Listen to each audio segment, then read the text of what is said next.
What's up, everybody? Your host, Jessica Dugas, here for another episode of My Way, conversations with entrepreneurs doing business outside the box. So excited to have you here this evening. It must be a Tuesday night because you're here on the Breakthrough Show Network, and we're super excited to have you here today. And I am over the moon. Over the moon, you guys. We have a powerhouse of reinvention and inspiration in our midst this evening. He is a renowned performance coach, a dynamic speaker, a captivating podcaster, and an author whose wisdom is taking the world by storm and igniting transformation in countless lives. He's none other than the man behind this incredible new book. I get to be Vanna White this evening here, you guys. Look at this, look at this, look at this. Very exciting. He is the powerhouse behind this new book, The Reinvention Formula, How to Unlocking a Bulletproof Mindset and Upgrade Your Life. Ladies and gentlemen, let's give a roaring virtual welcome to the one, the only Mr. Never Play Small, Craig Siegel.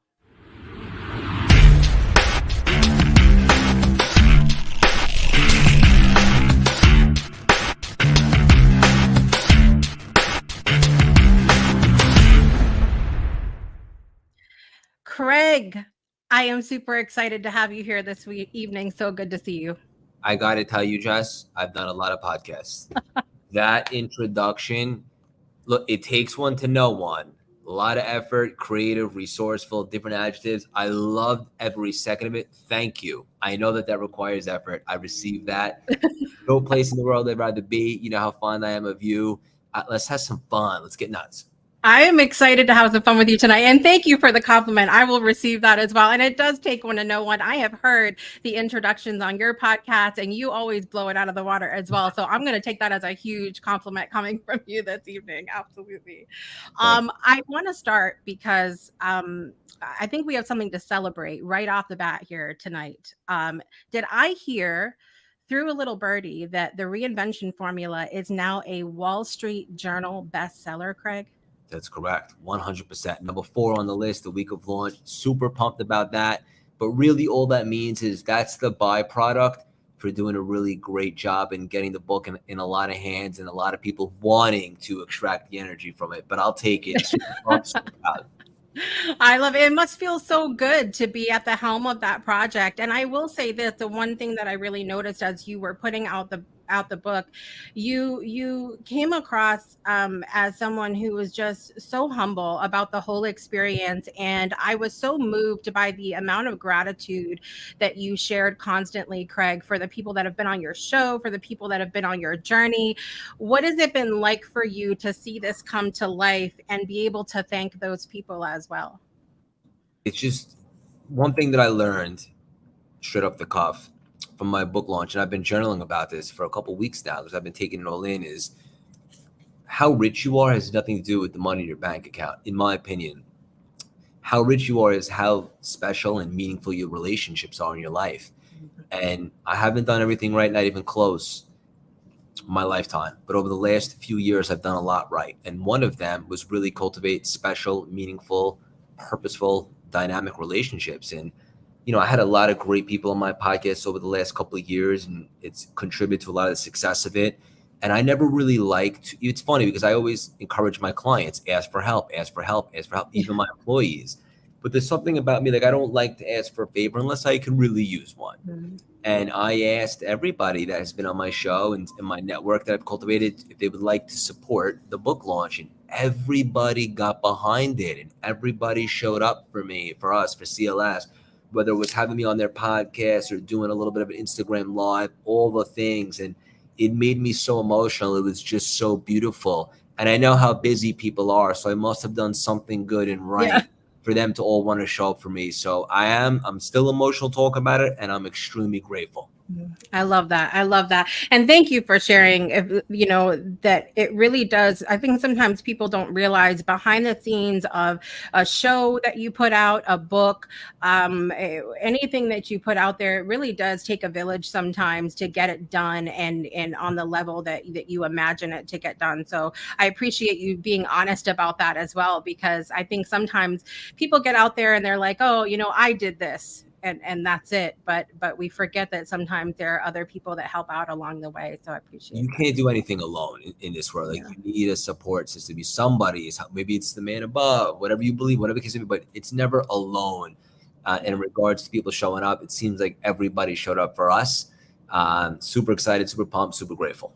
Yeah, I love that. Well, speaking of showing up, we would love for you to show up in the comments this evening and let us know any questions that you might have for Craig throughout this episode, any questions that you might have about this fabulous new book. I need a sticker for the top though that says like that Wall Street Journal. They're working on it. They actually sent us a couple concepts for reprints, and I chose one. So Yeah. Oh, you did choose one. I was wondering if you I picked did. or not.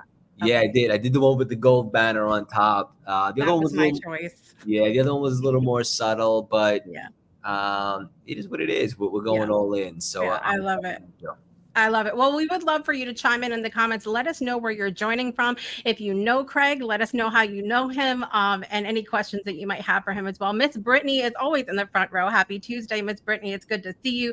Glad to have you here. Yes, Craig is fire. This whole episode is going to be fire, you guys, and we're just getting started. So get ready for it. I want to back up here for anybody that may live under a rock and doesn't know who the hell's Craig. Let's give them a little bit of insight on kind of your journey up until this point, as roundabout as we can get it this evening. Yeah. So make a long story short, I reinvented myself in the pandemic, and prior to that, I had spent 13 years on Wall Street. And although I was making money, as it turns out, as I discovered, making money doesn't necessarily equal success. Yes, it's absolutely a part of it, but just a part. There's more to it. And I found myself in a really dark place a few years back, right before the pandemic. I wasn't having any more fun. The stress and the unpredictability started to outweigh the good and the fun. And ultimately, a few things happened at once. I just got out of a toxic relationship, which is never fun. My best friend, my pops, my dad had just gotten diagnosed with cancer, still battling. And even though I had my own business, and I'm grateful for that, I was the type of cat that on Mondays, forget Friday. I was just trying to make it through the day. Like I wasn't exactly putting a dent in the universe. And, I've been looking up some statistics recently. And as it turns out, this is pretty alarming. Most people, maybe not to that extent, but most people don't like what they do for a career, which is mind boggling because you're going to spend about a third of your life in your career, another third sleeping. So you better love what you do. That's wild, right? That's crazy. Wild. Yeah. Crazy. And so I started drinking a little bit more than I'd like to admit. I think I was just trying to escape, but I didn't stay there too long. Running found me. I know that now. I didn't find running. Running found me. And the reason why this was so pivotal is because a couple of years back, you couldn't pay me to run. Now I'm literally paying to run marathons. Oh, the irony. But when I started running, it was so pivotal because number one, it showed that I could do hard things. I started to cultivate grit and confidence. And it gave me purpose at a season that I was desperately searching for something. But I think most importantly, it showed me that I could be successful in something without necessarily having experience in it. And I made a mental note of that. But I was still at my job. And then the pandemic happened. Bang. I mean, this was the great separator. It was a historic opportunity to possess. And I just said, if not now, then when? And I looked around and pretty much, I would say 80% of people I knew were binge watching Tiger King on Netflix and a bottle of wine a day. Like, that's not going to be me. So I got to work and I made myself available. And I was like, well, what do I love if I could do anything? And just like that, it hit me. I'm obsessed with personal development. I've been studying 15 years, documenting it, all the things, use it to be successful in different areas. And then I'm like, all right, what am I good at? Everybody's good at something. And humbly, I could communicate all right, pretty effectively. So I married those two. The next day on a run, it came to me. I want to be the future of personal development. I'm not 100% sure what that looks like. I'm going to create a vision. I don't want to be Tony Robbins. I want to be the first Craig Siegel. But it was reverse engineered. I didn't have any following, no celebrity friends, nothing. I said, I'm going to build a personal brand, CLS, Cultivate Lasting Symphony, but it's a play on my initials, Craig Landon Siegel. And I came up with this 10-lane highway. I was very specific with my vision, coaching, speaking, book deal, podcast, shows, community, all the things. I reverse engineered, had that one moment, can I do this? And then I considered the cost of inaction. And for me, I actually associated death with choosing to go back and be miserable after lockdown. So I took my shot, I leaned in, and for the first time in my life, I was in alignment. years, the brand exploded. We've won the top entrepreneur podcast on the planet, sponsored by Mark Cuban. The book deal, Wall Street Journal bestseller, speaking all over the world, the community, the coaching, all the things. Wasn't just a career reinvention. Got engaged, a puppy who you may or may not hear throughout this episode, hopefully not. Sold the business on Wall Street. This is it. Just getting warmed up. And I think that gives some good context for your audience and your listeners on not only my background, but what's possible once you get into alignment. I love that. The whole story is so inspiring because I think you're right. When the pandemic was the great reset, we really did see. Well, I will say this. Let me backtrack a minute. I think it was an opportunity for a great reset. I'm not sure that everybody took advantage of that opportunity like you did, Craig, because like you said, there are a lot of people sitting back and watching Tiger King. To this day, I still have not watched one single episode of that. Same and proud of it. Absolutely. That's something to celebrate here on the show tonight. But it's so true. I think it's, some people took advantage and some people didn't. And it's awesome that you did. Now, were you like surrounded with entrepreneurs growing up, or where did that sort of fire come from that said you can do it despite maybe not having done it before? So when I got to Wall Street, I stumbled upon personal development. And I went in the rabbit hole. And one thing that really stood out to me was NLP, neuro-linguistic programming. And I started to really understand that how I looked at the world was not a reality. It was my perception of reality. And I can remove limitations. I can enrich my map. I could think bigger. And so I started to cultivate confidence years ago when I was on Wall Street. I used it to build relationships, be successful, start running with no experience, so forth. I just didn't realize that it would be my career. But I knew that it was possible to think and play bigger and change your perception of what's possible for you. So I didn't really have many limitations because I had done the work on myself for so long. I just finally put it all together and made it my career. And was it scary? Everybody always says, like, you had a stable job on Wall Street. When I say stable, like I was making money, it was my own business. But my soul was dying a little bit more each and every single day. And now it's like I look at people and I want to be very responsible with what I say next. I've never said this before out loud, but like, if you show me someone that's making a lot of money, but they hate their job, wouldn't consider them successful. Why do I say that? Because that used to be me. And now I know, like, you should be happy in all the areas. It doesn't mean like everything's perfect, but you should be striving to do well and be happy and find joy and be fulfilled in career, relationships, faith, fitness, whatever the case may be. Right. And so I don't want anybody to settle. It's all out there for you. Abundance is our natural birthright. We actually create limitations. And once you comprehend that paradigm shift, you realize all the good stuff out there, it already exists. We don't have to create it. We just have to remove the blockages and call it in. And obviously strategies and hard work come into play as well. Right. You mentioned, just that it was scary that you jumped into taking that risk into entrepreneurship. And we know entrepreneurship comes with a lot of different risks. And do you think that if you had been in a different place, say you had 900 children like I have, or you had other things going on in your life, do you feel like that there was an element of timing to what happened at all with you? Or do you think that if you were in a different set of circumstances that you would still be exactly where you are in this moment? Oh, I can honestly say to you that I don't know for certain that I would have started CLS when I did, or even now. I don't know. Right. But I do know this. There are no coincidences. Right. That's my opinion. And everything happens for you. And based upon my life experience, everything is divine. And for me, it was the right time. I kind of had it, but I needed to take a minute to get quiet and block out the noise and the interference and really connect to get the downloads to put it all together. So I don't know if I would have put it all together had I not been forced to get quiet. Right. Yeah, that makes a lot of sense to me as well, because you don't know this, when we had our initial conversation a few months back, I thought a lot about that after we got off our phone call, because when you and I were for all intents and purposes, in sort of a similar mindset during the pandemic of like, we want to use this time in personal development and change things and making a dent in the world. And my situation, my home situation, my home life obviously looks very different than Craig's. So I thought a lot about that. I was like, I had a moment, Craig, being completely transparent with you, where I was like, well, why not me? Why does it look differently than Craig? And then I said, no. Wait, it's Jessica. Calm down here. And I said, no, because my circumstances are completely different. And I have made huge strides with the plate that I have. And so I find myself, even still, in the amount of personal development I've done, having those moments of comparison. Have you ever had that before, Craig, where you've looked at someone else and had that just comparison moment? No. And I know that's Never, ever?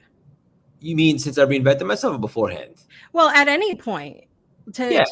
Yeah. Before I reinvented myself and I was in a lowered frequency and I wasn't my best self and I was immature and unenlightened, I would see other people that were winning big or succeeding. And I felt like that wasn't in the cards for me. Like the victim mentality, like, oh, that's not for me. I'll always I'll make a certain amount of money. I'll always be stressed out. I'll never find true love and all that stuff.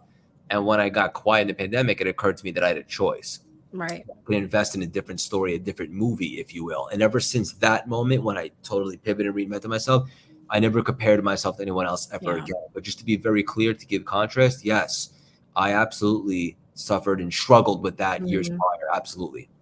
Yeah. I think too, there's even when you look back at what you were, that period of time when you made the choice to reinvent yourself and move forward and change things in your life and in your business, could you have possibly imagined what it is now? Like, is it bigger than you imagined it to be, or how does it differ from what you tried to imagine? You mean CLS?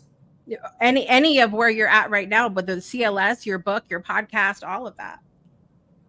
I want to be as humble as I possibly can. I want to choose my words correctly. I'm not surprised because once I put this together, I said to myself, and I'll never forget, like, I didn't even have a laptop for the first 8 months, but when I came home that day from a run and I put together like a mission statement, I turned my phone around and I started speaking to it. And I just said to myself, I was like, I've been successful at other things before that didn't come natural to me or that I didn't even like. I actually love personal development. I'm going to figure this out one way or the other. I'm committed. And so I also believe in thinking really big, because if you're going to think, why not think huge? When I put together my vision, I never considered that it wasn't possible. I just put my shoulder down and hit the ground running and never really looked back. And just to be clear, that doesn't mean that it went up in a straight line. There were like the first few months when I was figuring things out, it occurred to me that I also have to monetize this and turn it into a thriving business. And there was some tricks with that and challenges that I had to iron out and figure out. So it's not like it went up in a straight line, but ultimately I never lost sight of the vision. And I really understand the law of quantitative value. In other words, if you can consistently become a master of showing up and forming strategic collaborations and being consistent, you may not see like dollars and cents from that, but it's compounding and everything's building. And so for anyone out there that's doing something similar or putting themselves out there, wherever you're at now, it should take you half the time to double the results, because it's like a snowball and it's picking up steam. And so I never lost sight of that. So I don't think I'm surprised, but I also should probably do a little bit better of a job of taking a second and be like, holy cow, look what we've done. I need to be better at that too. Yeah. I think if I take a little bit of your surprise and you take a little bit of my reflection, it might be a good thing there, because that's the one thing I think I've been really good at during my journey, is just looking back and going, okay, this is where we're at. This is what we've done. This is how, it's shaped where we're going in the future. And the reflection part, I'm down. I'm down with that. But I'm super excited to start digging into your book. I mentioned that I just got it, and so I'm excited to dig in. And let everybody know how you got into. I know that you had it on your plan to create the book, but did you know what it was going to be about, which direction it was going to go? How did the book come about? Yeah, so when I first started CLS, I wasn't talking about reinvention. I was talking about like mindset and Mm, stuff like that, and NLP and removing limiting beliefs and gaining confidence. But then it really took off. And it occurred to me, like when I was thinking about like, okay, because I'm always reevaluating and thinking how I could improve my messaging and how can I really reach more people. It occurred to me like, what am I an expert in? And one day it hit me, and I never publicly said this, but I kind of just had a breakthrough because you asked. I'm thinking about it. I remember saying one thing that you couldn't deny, even if someone didn't like me, hard to believe, I know, is that I totally reinvented myself. I had mm, like one life for 35 years and I leaned into this. And it wasn't just a career change, it's really an identity. Like I have nothing in common with the old Craig anymore, mm, if I'm being honest. And so it occurred to me that reinvention was going to be my thing for a little bit at least. And it's also, it's very applicable and relatable to a lot of people, especially now. Like after the pandemic, people are kind of looking to like, what's the next thing? What do I really want to sink my teeth into? And I mentioned earlier, I put together the vision in the beginning, like the 10-lane highway. One of them was a book deal. And for me, I didn't want to self-publish my first book. It doesn't mean that I'm right or a self-publisher is wrong. I just had the thought process that like I wanted a big book publisher behind me. I kind of pictured like a movie coming out backed by a big studio like Disney mm, or Paramount or MGM or something like that. I just wanted the support and the credibility. right. And so I put it out there. I set the intention, and then as I like to say, divorce the outcome. And I just kept Mm, building, and then Wiley, the publisher, ended up coming to us. And to be honest with you, we didn't even have a manuscript, nor did we have a lit agent. From what I understand, that's very, very, very rare, if not ever happened ever. And so they approached me, and we got on a call, and I countered them with a very ambitious counter offer. They said yes. It was a very, very big book deal. And the only thing is they had a tight turnaround. They wanted it out. So I had to create a system and a process. So it kind of all happened in exactly the perfect time as it was supposed to. I don't think the mm. book would have been as effective had I done it earlier. Right, right. What was the process like? I mean, you mentioned having to get it out quick and having a process to get it all done. What was that like for you? Because this was your first time writing a book, right? Yeah, I'll tell you exactly what it was. I remember I was signed the book deal, blah, blah, blah. I went to New York Library one day and maybe like a Saturday, and I wrote for like 3, 4 hours. Thought I banged the whole thing out. I came home, my fiance showed me how to transfer it to a Word document. And just to give clarity, we had to hit 50,000 words for the Hmm. book. That's what Wiley said. And I guess that's pretty standard for a book like this. I transferred over what I wrote at the library, and we had like maybe 2,200 words. And I was like, oh my goodness, this isn't going to fly. I need a system here. And so I'll never forget for the rest of my Hmm. life. December 2022. Hmm. I woke up every single day at 4, which is a little earlier than usual, pitch black, before the rest of the world, at least most of the world. And I would write on my big recliner in my living room overlooking the East River for about an hour, hour and a half every day. And I Hmm. would stop at that, even if I had momentum. And it turned out to be about 1,000, 1,500 words a day. And the book just started to flow. It started to write itself. And one thing that I did that I would suggest and encourage any Hmm. aspiring author to do is I made a commitment to not reread anything. Just brain dump, let it rip, get some momentum. And then when it's done, you can go back and edit it and so forth. And so it was just the most beautiful process. The book wrote itself, and it was so seamless that if and when I wanted to duplicate it in the future, I absolutely could.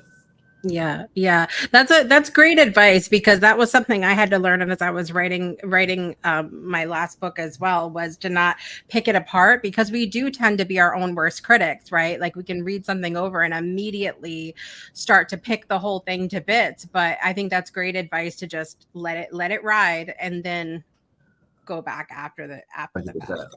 I love that. I love that. Well, I mentioned to Craig that I love how the book is laid out. It has different chapters, and at the end of each chapter, there's a question, and then a lot of the chapters also have links to different podcast episodes as well, which is super exciting because I think a lot of times I was mentioning to Craig before the show that we get excited about a certain concept, and then it's this roller coaster moment where we're like, oh, this is really exciting, and then we crash because we don't really know what to do after, or what do we do with this information. But you're giving everyone questions at the end of each chapter that they can ask themselves, and then like bonus, there's an episode that goes with what you're talking about too.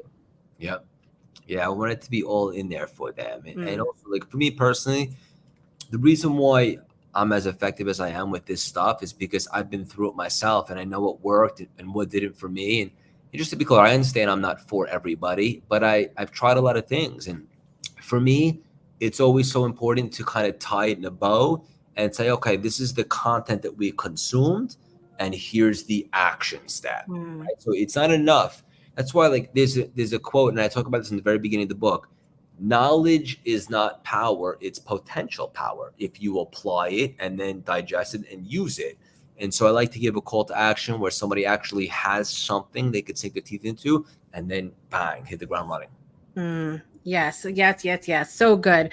I again, I have to congratulate you on just the layout of how that's all done, because I think a lot of times, and this is no intentional shade to anybody in the coaching space, but we do see a lot of that motivational stuff and then not a lot of accountability. That was a word that you and I talked about before the show as well. How do you hold yourself accountable, Craig, as you are working in your business and even in some of your personal development? I'm not just interested, I'm committed. In fact, there's a third layer that I added. I'm all in. Mm, Right? So this is my life now. I believe that I've been selected to help people and show them what's possible and to let them know that playing small is canceled. But how? How do we remove limitations? Like, this isn't just a passion to me at this mm, point. It's my assignment. I believe that. And mm, so it's I have no choice. Like, this is what and also I love it very much. Like, you couldn't pay me to be anywhere else right now than having this conversation with you. It's all I care about. So there's that. Like, people ask me, like, what'd you do on Labor Day weekend? Well, I ran a little bit. I worked, but it doesn't feel like work because I love it. And I spent some time with my family. This yeah. is the stuff that I love to do. And I believe it's bigger than me, my mission, and so forth. And so I have moments where I might be in a lowered frequency because I'm human, but I also have systems in place to make sure that those aren't days. They're just moments, and Mm, I can overcome them and then get back on track. But yes, I am a human. But ultimately, when you do what you love and you believe it's your purpose, that's your why. It enables you to overcome the inevitable challenges and obstacles and setbacks that typically come. And if you don't love what you do or you don't believe it's your purpose, typically when the challenges come, they'll crumble you. mm. Yeah, I was just reading a post earlier today on Facebook from someone, and they were like, just very forthright. I hate my job. I hate what I do every single day. That's not enjoyable at all. And it breaks my heart to see that. Like you mentioned that at the beginning of the show, how many people are going through life every single day just hating absolutely what they do. And it's really funny that we're even talking about this, because the last year, that we moved back here to Connecticut after I've been gone from here for 22 years. And it has been a journey with my husband and his work and watching him go. But he like took that chance to go from one thing to another thing to another thing to get to that point again where he loved waking up in the morning and doing what he was doing. And sometimes it really does involve taking that risk and kind of closing off a little bit to the people who are looking in like this and going, what are you doing? Why are you doing that? Why did you leave that job, Craig, when it was so it was stable and great and wonderful? Yeah. Yeah, Yeah. but ironically now I'm making more money than I ever made on Wall Street, but that wasn't the intention. It's just a byproduct. But Yeah. I want everybody, I really want to encourage everybody listening that you should never settle ever. Mm, You should absolutely find what you love to do, and don't worry about so much like how am I going to monetize. If you really love it and you're adding value and you're beating on your craft and you're getting good at it, there will 100% be opportunities to monetize. I cannot be proven otherwise yeah. to the best of my ability. So if you're not happy with where you are right now, I'm not saying quit tonight. But Right. what I am saying is consider another choice. Mm, Is there something else? Can you start a side hustle? Can you allocate a half hour a day to seeing what side hustles are doing well? Can you lean into it? Can you explore? Can you consider that there might be an alternative? And if you can just see that you have a choice, now we can take some inspired action. Your whole life can literally change like that. yeah. Yeah. I love that so much, because I think sometimes people feel like They have to do it all. They might hear your story, Craig, and go, well, it just seems like everything just happened for him overnight. And I think it's important to share with people like you're doing, to just one thing at a time. Like, it doesn't have to be this dive into the maybe mentally a deep dive, but you don't have to do all of the things in the first 5 minutes, right? 100%. No, you just have to realize, number one, have the awareness that you're not happy. Okay, great. Forgive yourself for not being where you'd hoped you'd been. Now that we've forgiven ourselves, we removed all that weight. Now, what do we want to do next, right? So let's just say you're at a job right now, it's paying you all right, but you hate it. Okay, great. Could I do something else? Yes. Okay. Could I get paid more than what I'm doing now and actually wake up excited about life? Well, I don't see why not. Okay, great. I don't have clarity on what I love. So what would that look like? What are some things I can potentially do to replace my miserable job? Let's Google it. Let's literally make a list of what are the top 10 side hustles, or what are side projects, or even if you don't want to leave your job today, can you tap into a hobby? Can you just get the creative juices going? Can you be available? All that stuff is super productive. And once you realize that you have a choice, it can take some meaningful change immediately. So good. So good. I want to take a super quick break. And when we come back from the break, I want to talk about one of the chapters that I think is going to be my favorite, because we're actually going to start diving into this on the Breakthrough Show Network next week. And that's setting boundaries, Craig. I want to dive into that a little bit. So we'll be right back in just 1 minute, and don't go anywhere. Breakthroughs are about more than you might think.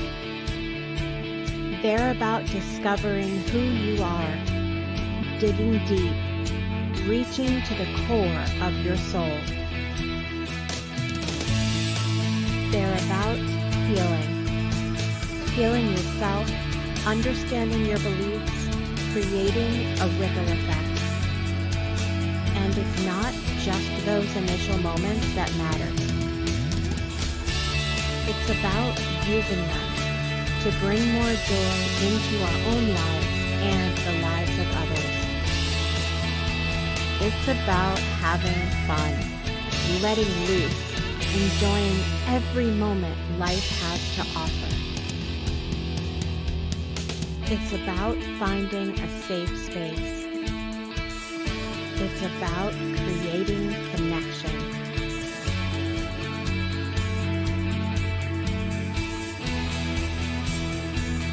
Join us each and every day for exclusive programming, special events, and a community to call home, where we invite you to explore, change the way you look at and live your life, and go beyond the breakthrough. So we ask you, are you ready? We'll see you online at thebreakthroughshow.com.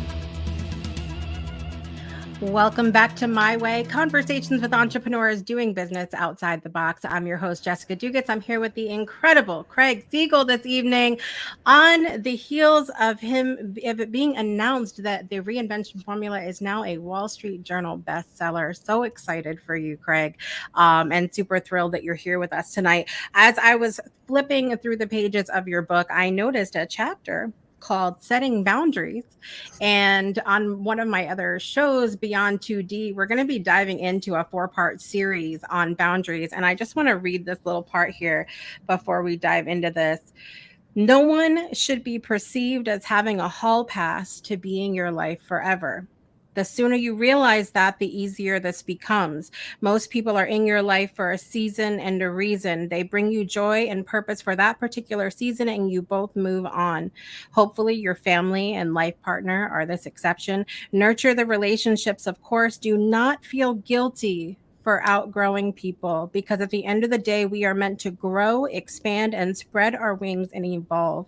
Everyone else has an opportunity to grow with you. Don't feel bad for making decisions that hurt other people. You are not responsible for their happiness, only your own.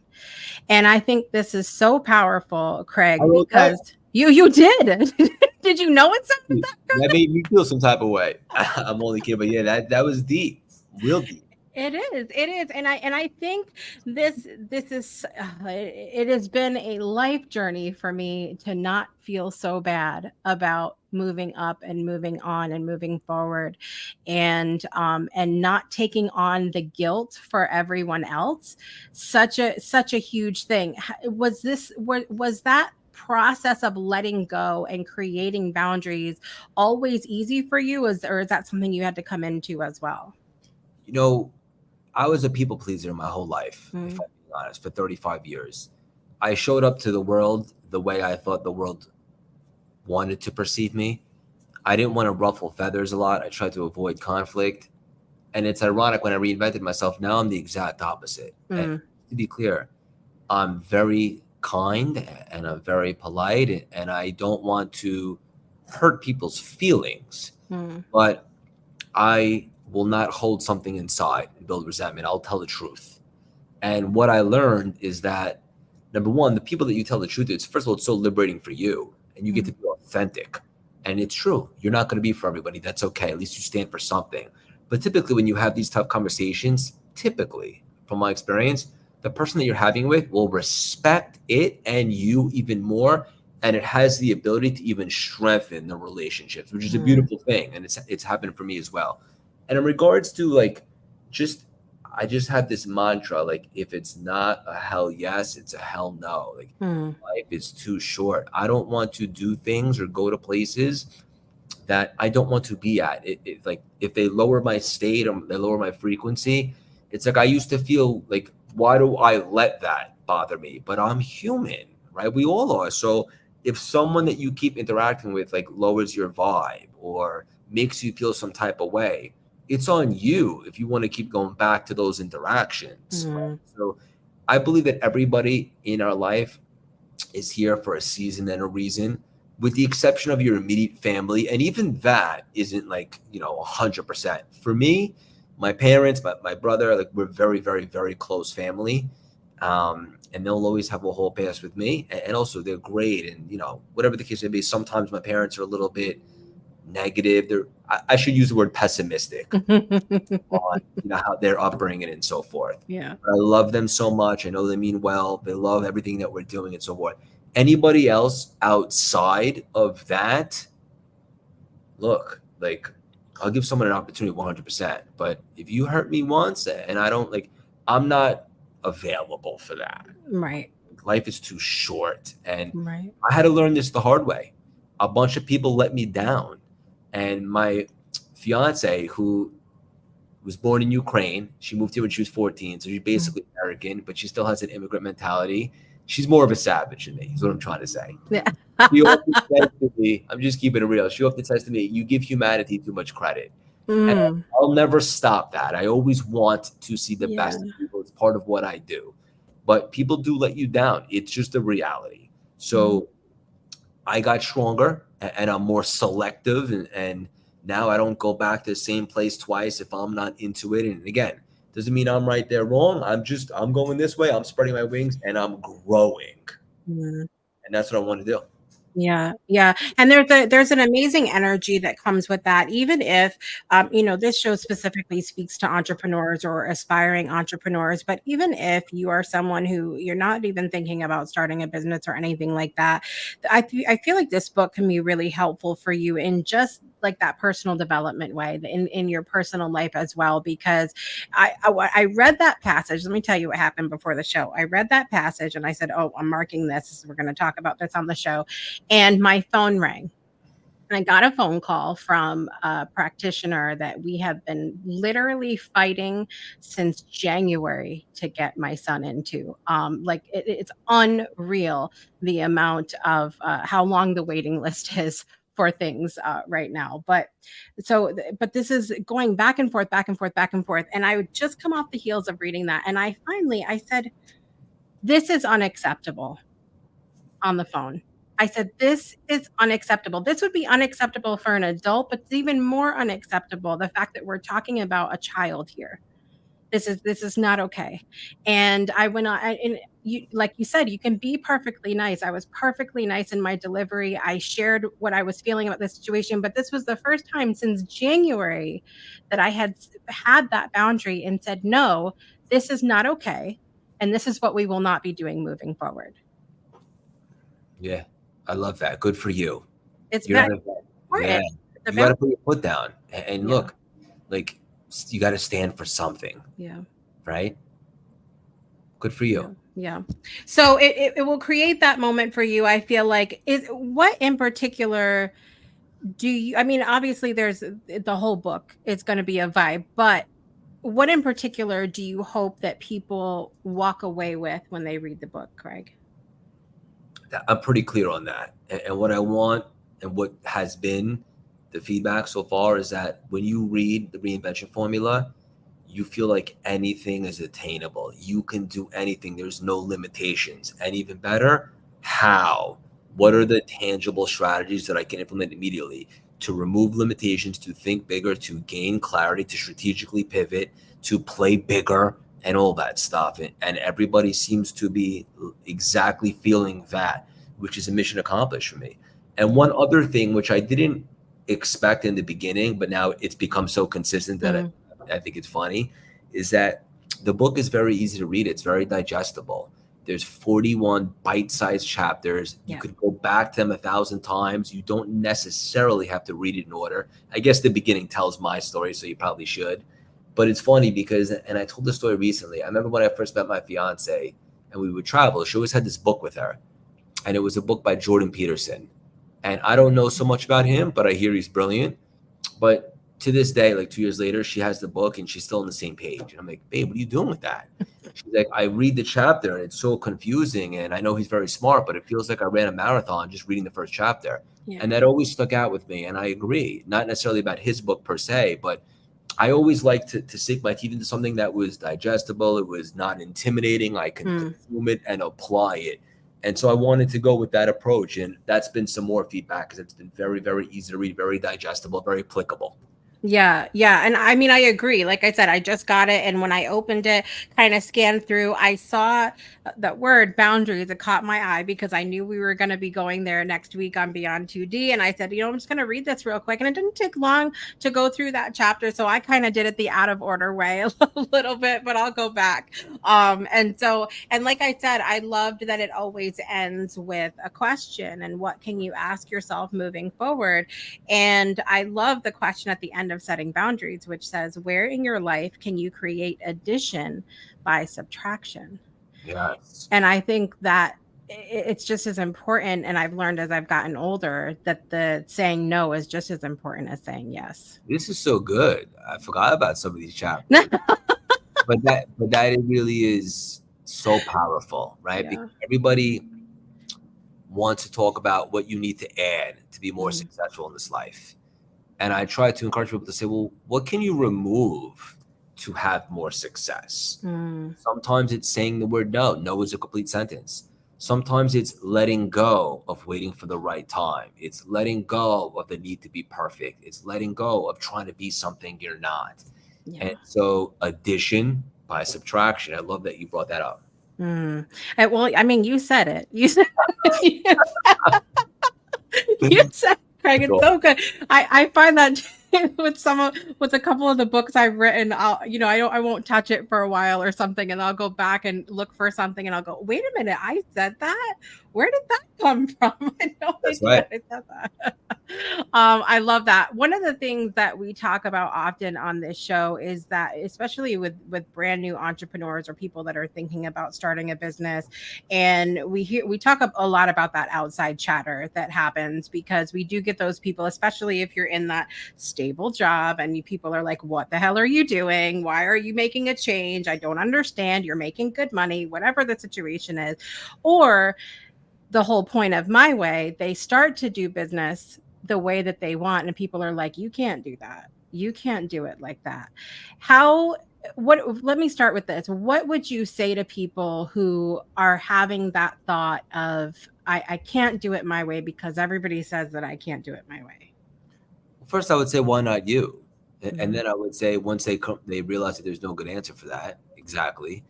Look, there's always room for the best. What separates you, and when I say you, I'm speaking to everybody listening here today individually, is in fact you. You are the secret sauce. Not even identical twins have the same fingerprints.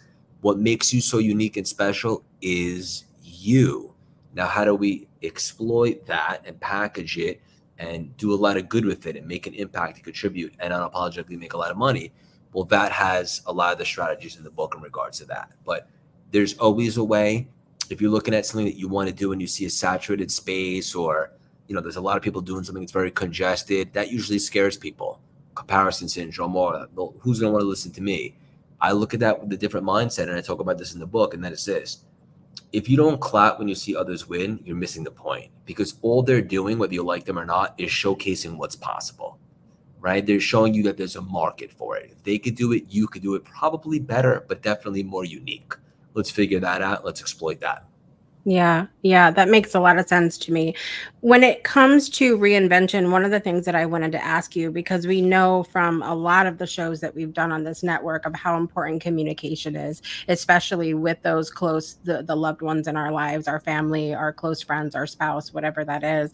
And do you feel like when you make that decision to reinvent yourself, that that's a conversation that needs to happen, or do you just go ahead and do it and be you? Like, should you talk to the people in your lives and prepare them, like, hey, like, I'm going to need support, this is going to be a new me going forward, or what should that look like for people? I don't think that's a prerequisite, because there's going to be a lot of people that second guess you. Say, well, why would you want to leave? Why would you want to reinvent yourself? It's too late. You're too old, or you're already making good money, or do you really want to start fresh? So I can't say for certain that speaking to people about this will be great. What I would say is find your support system, whoever that is. Is it your spouse? Is it your parents? Is it your kid? Is it your best friend? Is it a neighbor? Somebody. It's good to have a support system, but you don't need them. When I started doing this, I told maybe 3 people straight up, and I just got to work. And everyone thought it was cute in the beginning. Oh, they loved it. And then a lot of people, it started to really take off, and I never heard from them again. That's fine. Yeah. I think maybe when they see me, a lot of those people that I'm referring to, there's a little bit of resentment and jealousy, because of, whoa, this guy really went for it and is finding what he loves to do in this life. And a lot of people are not. Right. But ultimately, you don't need a support system. Is it helpful? 100%. But if you believe in yourself and you feel called, take action. And do you have to have a conversation with somebody? The most important person you have to have a conversation with before you start this is yourself. And you have to have that awareness that you know that you're here for more.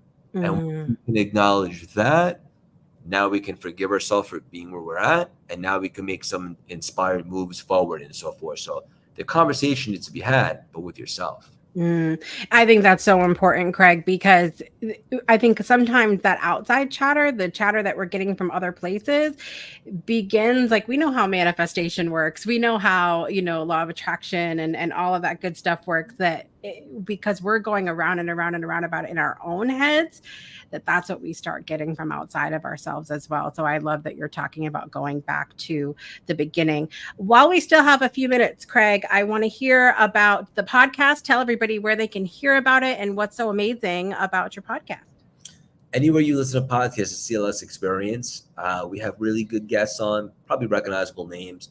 But what I think I know, I just actually discovered it right now. So thank you for the breakthrough.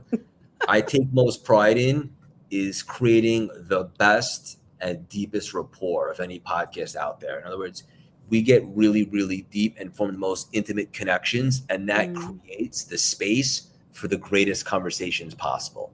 And I'm confident if you listen to one, you'll feel the same.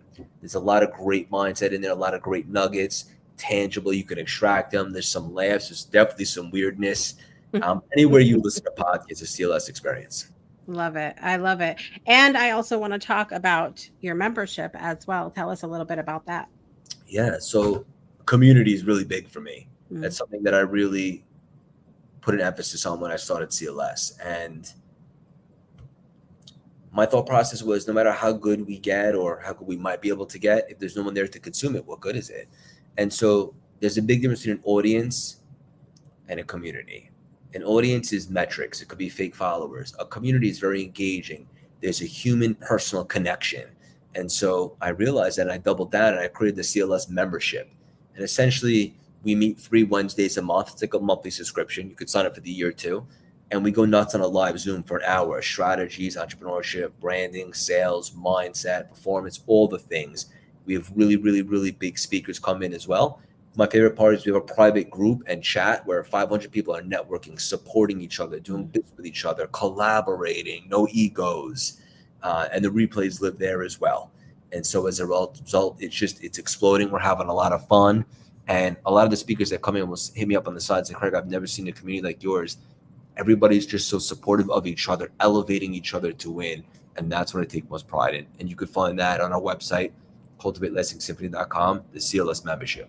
I love it. I love it. I'm going to put the links down below. You can visit Craig on Instagram and also cultivatelessingsymphony.com. Do you find people asking questions like, what the hell does that even mean, Craig? Are you a musician? What's happening here? Yeah. It's funny because in the beginning I used that name a lot, and now I really haven't.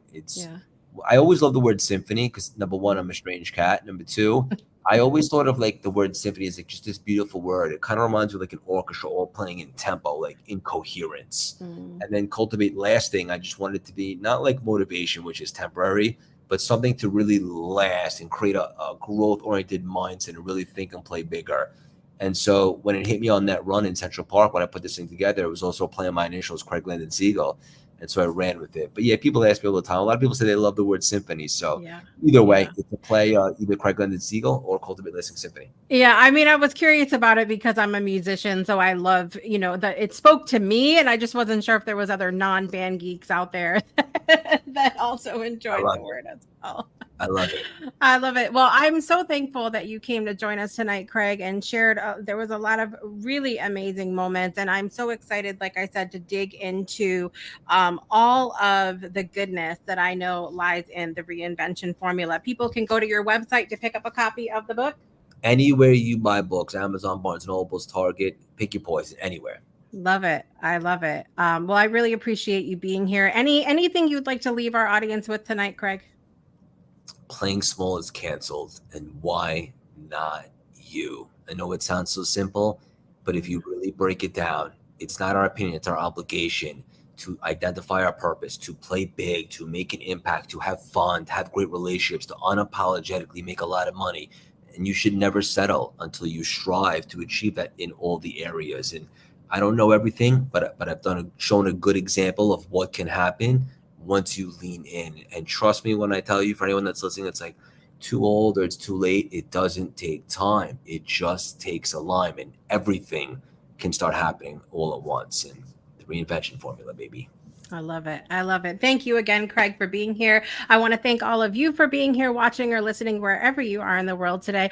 I am your host, Jessica Dugas, and I want to encourage you to check out all the shows on the Breakthrough Show Network. And we will be back in a couple of weeks with another fabulous guest on My Way. We'll see you next time, everybody. Bye-bye. Thank you, guys.